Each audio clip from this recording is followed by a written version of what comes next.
మీ food steps బట్టి మీరు ఎలాంటి వారో తెలుసుకోవచ్చు. ఈ ఫుడ్ స్టెప్స్ బట్టి కొన్ని స్టడీస్ అనేవి జరిగాయి. వాళ్ళపైన పర్సనాలిటీ అబ్జర్వేషన్ అనేది జరిగింది. మనుషులకి 5 టైప్స్ కాళ్ళు అనేవి ఉంటాయి. Egyptian, Roman, Greek, German, Celtic. ఒక్కొక్క షేప్ కి ఒక్కొక్క పర్సనాలిటీ ఉంటుంది. అందరికంటే యూనిక్ వచ్చేసి ఈజిప్షియన్ మరియు గ్రీక్. వీళ్ళేంటంటే అందరికంటే చాలా యూనిక్ గా ఉంటారు. వీళ్ళు తక్కువ స్ట్రగుల్ తోనే ఎక్కువ సక్సెస్ అనేది తెచ్చుకుంటారు. నెక్స్ట్ వచ్చేసి రోమన్ ఫీట్.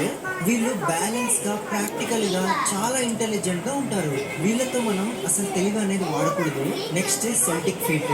వీళ్ళకి డిటర్మినేషన్ చాలా ఎక్కువ. ఒకసారి ఏదైనా పట్టుదలగా అనుకున్నారంటే అది చేసే తింటారు. వీళ్ళతో మనం ఎప్పుడు ఛాలెంజ్ చేయకూడదు. ఛాలెంజ్ చేసినారనుకోండి అది గెలిచి చూపిస్తారు. నెక్స్ట్ వచ్చేసి జర్మన్ ఫీట్. వీళ్ళేమో ప్రాక్టికల్ మరియు రియలిస్టిక్ గా ఉంటారు. వాళ్ళకి ఏదైతే కరెక్ట్ అనిపిస్తుందో అదే correct. So me friends and ఫ్యామిలీలో కూడా ఎవరెవరికి ఏ ఫిట్ ఉన్నాయో కనుక్కోండి.